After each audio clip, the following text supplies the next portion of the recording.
नमस्कार, आर्या न्यूज देख रहे हैं आप और मैं आपके साथ अलका सिंह। बुलेटिन में आपका बहुत बहुत स्वागत है। रुक करते हैं खबरों का।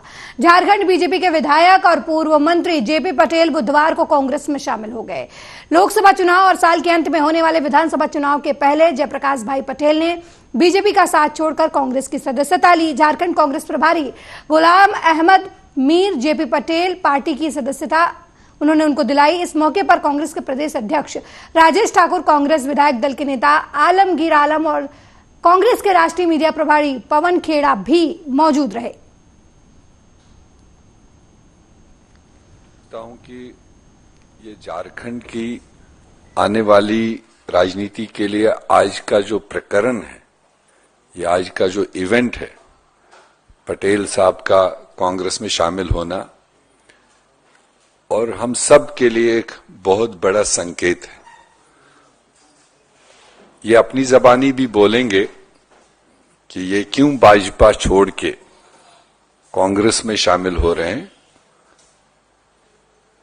मैं उसमें नहीं ज्यादा जाऊंगा, मगर हम समझते हैं कि इस तरह के काफी वरिष्ठ नेता, जहां मैं देख रेख कर रहा हूं पार्टी की तरफ से, चाहे वो झारखंड स्टेट हो या वेस्ट बंगाल हो, पिछले कई दिनों से कई सारे साथी अलग अलग पार्टियों से कांग्रेस के संपर्क में हैं।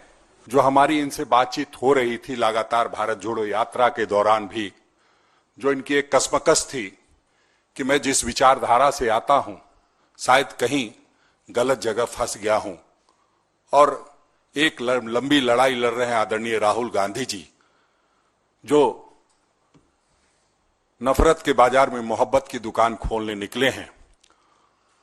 और इस देश बेचने वाले और देश बचाने वाले की लड़ाई में हमें देश बचाने वाले के साथ रहना है। और ये लगातार इस तरह की बातें होती रहती थी। हमारे कई साथियों से मिलते रहे हैं और एक पुराना रिश्ता रहा है। इनके पिता स्वर्गीय टेकलाल महतो जी बहुत कद्दावर नेता थे झारखंड के। पूरा झारखंड जानता है किस परिस्थिति में उन्होंने कब कब, जो कांग्रेस की जब भी मदद की जरूरत पड़ी तो उन्होंने दूसरे दल में रहते हुए भी एक महागठबंधन के तौर पे वो पहले भी मदद करते आए। जयप्रकाश पटेल ये हमारे पार्टी में आज शामिल हुए हैं। आज से नहीं, बरसों पहले से, जब हमको लगता है कि 18-20 साल पहले जब इनके राजनीतिक करियर शुरू नहीं हुआ था, तब से उनको हम व्यक्तिगत रूप से जानते हैं। एक ही कंपाउंड में इनके पिताजी हम रहा करते थे। और आज से 18 साल पहले का संबंध आज तक भी बना हुआ है। वो झारखंड मुक्ति मोर्चा के पृष्ठभूमि से आए हैं और जिस विधानसभा के बारे में हम बात जहां से आए हैं बात कर रहे हैं, या लोकसभा का, लगातार इस विधानसभा में इन्हीं का ही वर्चस्व रहा, लोकसभा में रहा। इनके पिताजी झारखंड मुक्ति मोर्चा के एक अच्छे नेता के रूप में माने जाते थे। उसके बाद इनका शुरुआत हुआ राजनीतिक जीवन। तब से आज तक कोई पार्टी में ये रहे जयप्रकाश जी, एक रिश्ता जो बना था, जो अंकल हमको बोलते थे बाप बेटा का, और रिश्ता भारतीय जनता पार्टी के जाने के बावजूद भी, चाहे हाउस के भीतर या हाउस के बाहर, ये देखने को मिला है। इस बात को साबित करता है कि जनप्रतिनिधि होने के का एक जो चरित्र होता है, कैरेक्टर होता है, लोगों से मिलकर उस संबंध को बनाए रखने का जो क्षमता, वो हम जयप्रकाश पटेल के भीतर में हम देखें। लेकिन ये सच्चाई है कि लास्ट 2019 के लोकसभा चुनाव में हमने ना सिर्फ भारतीय जनता पार्टी, समुचित झारखंड के एनडीए गठबंधन के 11 लोकसभा में हमने पूरा प्रचार किया और टेकलाल बाबू के जितने भी झारखंड में जानकार थे, उनके शुभेच्छु थे, अपने समाज के लोग, उनके चाहने वाले लोग के बीच में जाकर भारतीय जनता पार्टी को प्रचंड बहुमत दिलाने का काम किया था। और उनके एलाय दल आजसू का भी मैंने प्रचार किया।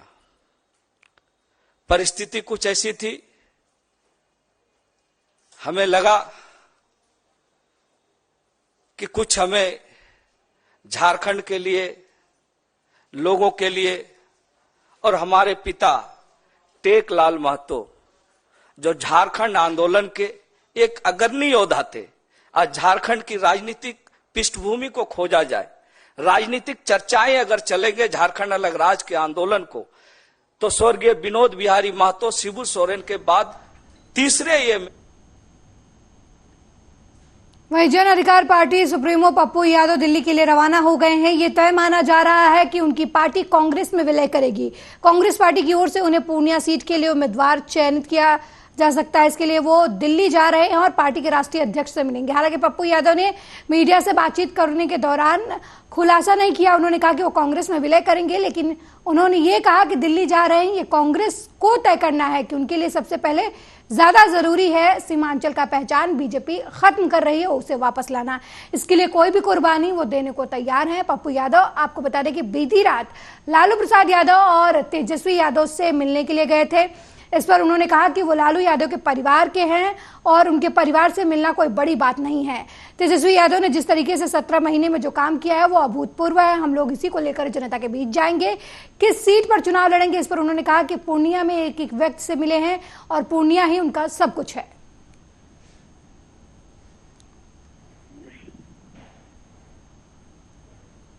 भैया तो लालू जी से तो पारिवारिक और भावनात्मक लगाव है और बिल्कुल परिवार की तरह हम लोग एक हैं और हमेशा परिवार की तरह एक रहेंगे। लालू जी के ना दिल से मैं बाहर हुआ, ना वो कभी हमको दिल से बाहर किए। तो बीजेपी को रोकना है तो एक परिवार की तरह आगे हम लोग बढ़ेंगे ना। जो ये मानते हैं आप, ये मानते हैं कि कांग्रेस से बातचीत हो गई है? वही बात आप बार बार कहते हैं सर। हमने अपनी पार्टी के साथ कोसी सीमांचल में है, जो मेरे लिए लाइफ लाइन है, मेरी लाइफ लाइन है पूर्णिया और मेरा खून है। तो उस ताकत को, बीजेपी को रोकने का प्रयास हमेशा, जो आइडियोलॉजी और आइडेंटिटी पर, उस इलाके के आइडियोलॉजी पर ही हमला है बीजेपी के द्वारा, आइडेंटिटी पे ही हमला है, चाहे वो अल्पसंख्यक हो, चाहे युवा हो, चाहे जो हो। तो हम रोकना है हमें। हमारे लिए कोई मैटर नहीं रखता है चुनाव फलना है चिलना, मुझे बीजेपी को रोकना है। और इसके लिए जो विश्वास 17 महीने में तेजस्वी जी ने जीता है, हमें उसके साथ 24 भी और 25 में भी हम जीतेंगे। कांग्रेस में विलय हो रहा है आपका? कांग्रेस को तय करना है ना, लालू जी को तय करना है भैया। तो लालू जी से तो पारिवारिक और भाव।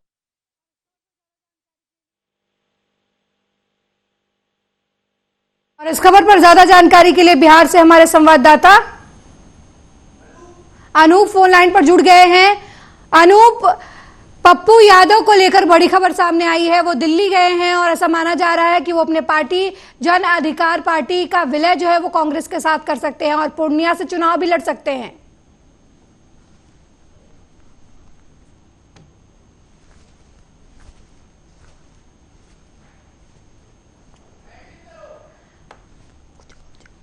आपको बता दें कि पप्पू यादव जो हैं वो दिल्ली के लिए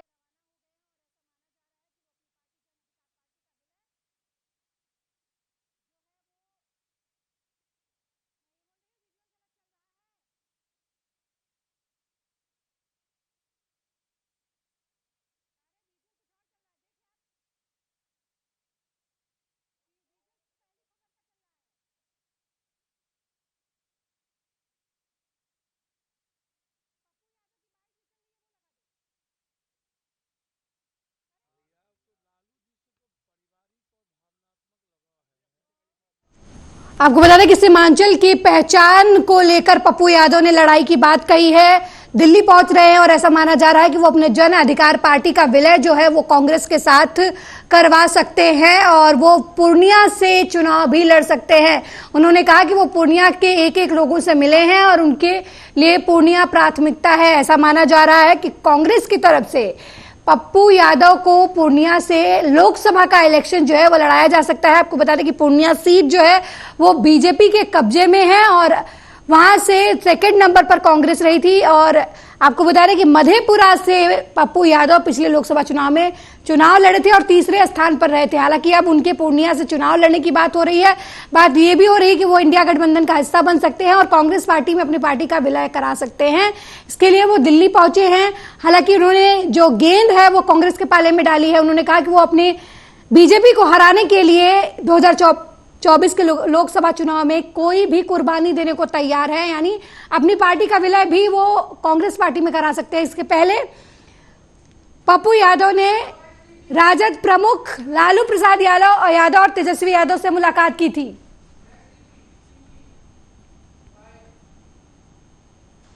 वहीं बिजनौर लोकसभा चुनाव 2024 प्रथम चरण के नामांकन की प्रक्रिया आज से शुरू हो गई है। बिजनौर जिले की नगीना और बिजनौर सीट पर प्रत्याशियों के नामांकन की तैयारी भी जिला प्रशासन की तरफ से पूरी कर ली गई है। सुरक्षा के पुख्ता इंतजाम किए गए हैं।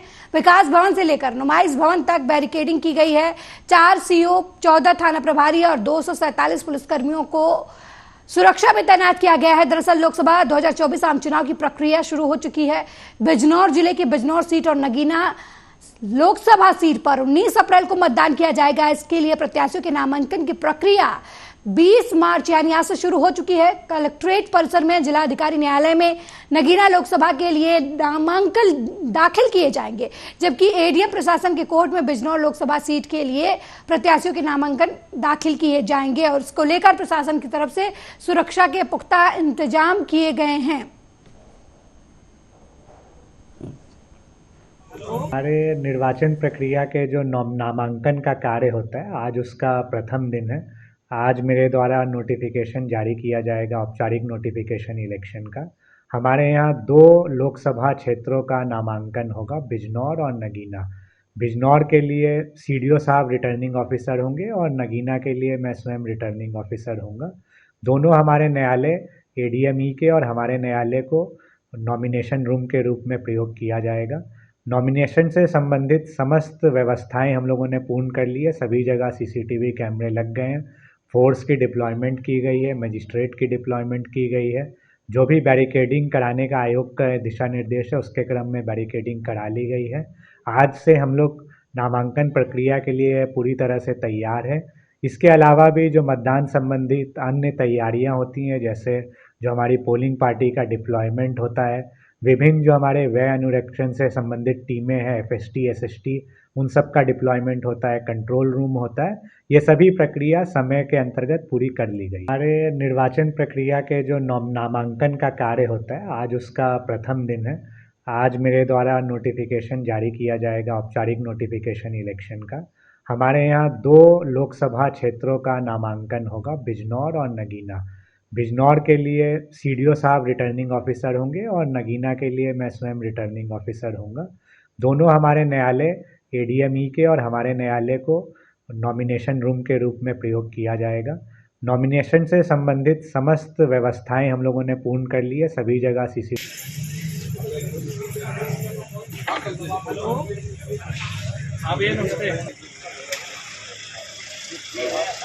लिए बिजनौर से हमारे संवाददाता दानवीर फोन लाइन पर जुड़ गए हैं।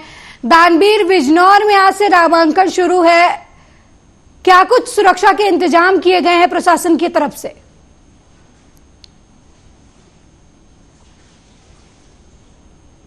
दानवीर, आपको मेरी आवाज मिल पा रही है?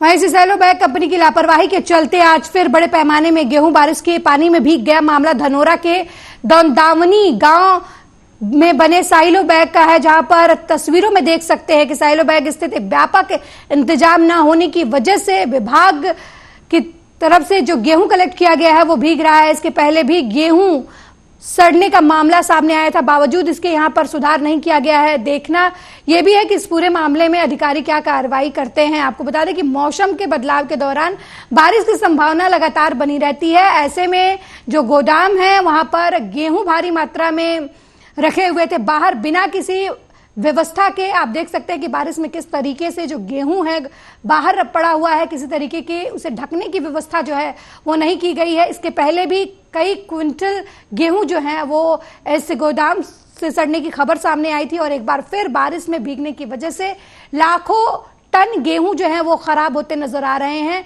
लेकिन प्रशासन की लापरवाही की वजह से ये तस्वीरें आपके सामने हैं। हालांकि इसमें लीपापोती कर दी जाती है, लेकिन आने वाले समय में कोई व्यवस्था जो है वो नहीं की जाती है गेहूं की सुरक्षा को लेकर।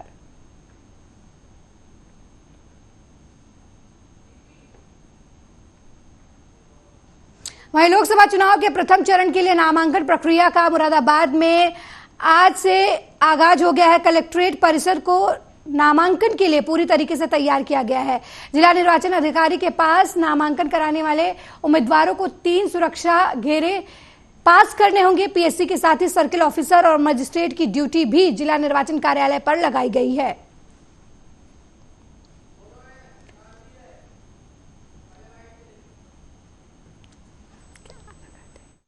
देखिए, आज से नामांकन की प्रक्रिया आरंभ है और ये 20 तारीख से 27 तक ये नामांकन की प्रक्रिया चलेगी। इसके बाद बाकी और कार्रवाइयाँ जो नामांकन में होती हैं उसके पश्चात होंगी वो। और नामांकन के लिए जो माननीय निर्वाचन आयोग के जो निर्देश हैं उसके क्रम में हम लोगों ने पर्याप्त व्यवस्थाएं की हैं। यहाँ पर हमारी 3 लेयर्ड व्यवस्था है। एक हमने आउटर कॉर्डन रखा है जहाँ पर यहाँ कमिश्नरी और राजमहल तिराहे के आगे 4 पहिया वाहन अंदर नहीं आएंगे। उसके बाद जो कमिश्नरी हमारा तिराहा है वहाँ से किसी प्रकार का भी वाहन अंदर आना अलाउड नहीं है। उसके आगे वही लोग आएंगे जो आने के लिए अनुमन्य है। अधिवक्तागण के लिए भी यहाँ पर अलग से रास्ता दिया गया है उनको पूर्व की भांति। और हमारी 3 लेयर्ड व्यवस्था में एक हमारा आइसोलेशन है जहाँ पर नामांकन प्रक्रिया संपन्न होगी और बाकी कचहरी परिसर हमारा इनर कॉर्डन है। इसके लिए हम लोगों ने पर्याप्त संख्या में ड्यूटियाँ लगाई हैं। पीएससी का खबर पर ज्यादा जानकारी के लिए मुरादाबाद से हमारे संवाददाता दानवीर फोन लाइन पर जुड़ गए हैं। दानवीर, मुरादाबाद में नामांकन की प्रक्रिया लोकसभा चुनाव को लेकर शुरू हो गई है। क्या कुछ सुरक्षा के इंतजाम जो है वो प्रशासन की तरफ से किए गए हैं? बिल्कुल, देखिए जिस तरीके से आपको बता दें, मुरादाबाद में पहले ही चरण में चुनाव हुआ जिसके लेकर आज नामांकन की प्रक्रिया शुरू कर दी गई है। तो देखिए, जिला प्रशासन की बात करें तो जिला प्रशासन ने पूरी तरीके से तैयारी कर दी गई है। चाहे जिला प्रशासन की बात करें, चाहे पुलिस कप्तान की बात करें, तो पुलिस कप्तान की तरफ से भी लगातार जिस तरीके की तैयारियां की गई है, जो तमाम बैरिकेड लगाए गए हैं और जो जगह जगह बल्ली गाड़ दी गई है जिससे आगे को कोई गैर फालतू जो लोग हैं वो ना जाए। लेकिन यहाँ तक वो जो बनाए गए हैं, जो स्टैंड बनाए गए हैं या जिन्हें जो लोग हैं जो नामांकन करने वाले हैं वो ही लोग अंदर जा सकेंगे, क्योंकि प्रशासन की तरफ से पूरी तरह की तैयारी कर दी गई है। क्योंकि 200 मीटर दूर तक कोई भी व्यक्ति वैसा नहीं जाएगा। जो नामांकन करेगा वही अंदर जाएगा, उनका अभिवक्ता होगा वो साथ जाएगा। लेकिन तमाम तरह के नियम कानून को जो चुनाव आयोग ने लागू किए हैं उन्हें फॉलो कराने का कार्य किया जा रहा है। मुरादाबाद की बात करें तो चाहे अन्य जगह की बात करें जहाँ चुनाव है, लेकिन मैं बात करूँ 19 अप्रैल को पहला चरण होना है और मुरादाबाद उस लिस्ट में नाम है मुरादाबाद का। तो मुरादाबाद की जो लोकसभा सीट है वो कहीं ना कहीं यहाँ जो प्रशासन है वो तैयार पूरी तरीके से कर रहा है और लगातार प्रशासन की तैयारी देखने मिल रही है। जी, नामांकन के दौरान प्रत्याशी जो आते हैं उनके साथ बड़ा जुलूस निकालने का रिवाज है। ऐसे में जुलूस में अफरा तफरी ना हो या फिर किसी तरीके की असुविधा ना हो लोगों को, इसके लिए क्या कुछ किया जा रहा है प्रशासन की तरफ से? बिल्कुल, देखिए जिला अधिकारी मानवेंद्र सिंह ने अभी 2 दिन पहले ये प्रेस वार्ता की थी। उसके बाद उन्होंने साफ साफ कह दिया था कि जो भी प्रत्याशी हो या फिर जो भी गलत तथ्य के लोग हों वो भी कहीं ना कहीं जुलूस में नहीं आ सकते और कोई भी प्रत्याशी अपने साथ 4 से ज्यादा व्यक्तियों को लेकर नहीं आएगा। किसी प्रकार का कोई जुलूस नहीं होगा, ना ही किसी प्रकार का शोर शराबा होगा। अपना जो भी प्रत्याशी आएगा नामांकन करके अपने चुपचाप घर जाए और अपना जो चुनाव की तैयारियां वो पूर्ण करे। लेकिन कोई भी जुलूस के साथ नामांकन करने नहीं आएगा और ना ही उस तरीके से कोई जुलूस क्षेत्र में देखने मिलेगा। तमाम तरह की जो चुनाव आयोग ने नियम लागू किए हैं उन्हें फॉलो कराने का कार्य प्रशासन की तरफ से किया जा रहा है और प्रत्याशी भी कहीं ना कहीं उन चीजों पे खड़े उतर रहे हैं। अभी तक देखिए नामांकन की बात करें तो कोई प्रत्याशी नामांकन करने नहीं आया है। सुबह से ही अधिकारी तैयार बैठे हैं लेकिन कोई भी प्रत्याशी अभी तक मैदान में नहीं आया है। तमाम प्रशासन की व्यवस्था है। देखिए, एसपी सिटी अखिलेश भदौरिया ने साफ साफ कहा है कि हमारी तरफ से जो व्यवस्था है वो पूर्ण कर ली गई है और जो प्रत्याशी है वो नामांकन के लिए आएंगे तो कोई शोर शराबा करने नहीं आएगा और ना ही 4 लोगों से ज्यादा उनके साथ कोई व्यक्ति नहीं आ सकते। ये तमाम व्यवस्थाएं कर दी गई है और प्रशासन पूर्ण तरीके से इस मामले के लिए तैयार है और 19 अप्रैल को पहला फर्स्ट चरण होना है, तो उसमें कहीं ना कहीं मुरादाबाद की एक सीट भी उसमें मौजूद है। जी दानवीर, राजनीतिक पार्टियों की क्या स्थितियां हैं, किस तरीके की तैयारी जो है वो मुरादाबाद में पार्टियों की तरफ से चल रही है? समाजवादी पार्टी क्या तैयारियां हैं, बीजेपी की तरफ से कौन प्रत्याशी है, इस बारे में जानकारी? अलका, मैं आपको बता दूं, मुरादाबाद की बात करें तो मुरादाबाद लोकसभा में सीट अभी प्रत्याशी की बात करें तो कोई भी प्रत्याशी मैदान में, ना ही सपा ने अभी तक कोई क्लियर किया है, ना ही भाजपा ने कोई प्रत्याशी क्लियर किया है, लेकिन अटकलें तमाम तरह की लगाई जा रही हैं। अभी तक कोई प्रत्याशी दोनों ही पार्टी ने कोई मैदान में नहीं उतारा है। बसपा का प्रत्याशी है वो भी अभी खुलकर मैदान में नहीं आया है, क्योंकि जिस तरीके से तमाम बातें चल रही हैं अभी तक कोई भी प्रत्याशी मैदान में नहीं है, इसलिए कोई भी प्रत्याशी नामांकन कराने नहीं आया है, क्योंकि पार्टी जो ऊपर से जो पद अधिकारी हैं उनके द्वारा टिकट अभी किसी को नहीं दिया गया है। इस मामले को लेकर भी मंथन चल रहा है, आखिरकार किसे टिकट दिया जाएगा, तमाम अटकलें लगाई जा रही हैं। ये पूर्व सांसद एसटी हसन, सपा के जो सांसद थे, उनका भी एक बयान प्रकाश में आया था, तो उनकी भी अटकलें ये लगाई जा रही है कि हमें दोबारा ही सपा भरोसा करके टिकट देगी, लेकिन सपा के जो गद्दावर नेता है उनके कुछ बयान और हैं, और उसी चक्कर में अभी तक कोई किसी का टिकट क्लियर नहीं हो पाया। सपा की तरफ से कई नाम प्रकाश में आए हैं। चाहे बात करें भाजपा की, तो भाजपा के भी कई प्रत्याशियों के नाम मैदान में आ चुके हैं, लेकिन अभी किसी का क्लियर नहीं है। तमाम तरह की फेसबुक और व्हाट्सएप ग्रुप के जरिए मैसेज आ रहे हैं, लोग अटकलें लगा रहे हैं, लेकिन अभी कोई पार्टी का प्रत्याशी मैदान में नहीं है। चुनाव नजदीक आने जा रहा है, लेकिन कोई भी प्रत्याशी अभी तक किसी भी पार्टी ने अपना मैदान में खुलकर नहीं उतारा है। जी बहुत बहुत धन्यवाद दानवीर इस खबर पर जानकारी देखने के लिए। अब ये देखना होगा कि समाजवादी पार्टी और बीजेपी की तरफ से या इंडिया गठबंधन की तरफ से कौन से प्रत्याशी जो हैं मैदान में उतारे जाते हैं। लेकिन चुनाव के नामांकन की प्रक्रिया शुरू हो गई है, प्रशासन पूरी तरीके से तैयार है, सुरक्षा के व्यापक इंतजाम किए गए हैं। वहीं कानपुर देहात में चुनाव आयोग के निर्देशों पर जिला निर्वाचन अधिकारियों के द्वारा शांतिपूर्ण मतदान कराए जाने को लेकर शासन प्रशासन ने व्यवस्थाएं पूरी कर ली हैं। वहीं जिला निर्वाचन अधिकारी के द्वारा सभी पार्टियों के कार्यकर्ताओं के साथ बैठक कर चुनाव आयोग के निर्देशों की जानकारी दी गई है। लेकिन लोकसभा से इंडिया गठबंधन प्रत्याशी जितेंद्र दोहरे के द्वारा बिना किसी परमिशन के खुलेआम जुलूस निकालकर आचार संहिता का उल्लंघन किया गया, जहां सैकड़ों की संख्या में कार्यकर्ताओं के साथ नारेबाजी करते हुए नगर पंचायत सिकंदराबाद में जुलूस निकाला गया, जो आचार संहिता का खुलेआम उल्लंघन करता है। वहीं सिकंदरा उप जिला अधिकारी की माने तो जुलूस निकालकर नारेबाजी करने से संबंधित परमिशन नहीं थी। मामले की जांच कराकर नियमित कार्रवाई की जाएगी। हमारे राष्ट्रीय अध्यक्ष माननीय अखिलेश यादव जी ने जो हम पर भरोसा जताया है, मैं इंडिया गठबंधन को और अपने राष्ट्रीय अध्यक्ष का बहुत बहुत आभारी हूँ। और ये चुनाव, ये प्रत्याशी का चुनाव नहीं है, ये चुनाव। मेरे साथ इस बुलेटिन में फिलहाल इतना ही। देश दुनिया की तमाम खबरों को देखने के लिए देखते रहिए आर्या न्यूज़। नमस्कार।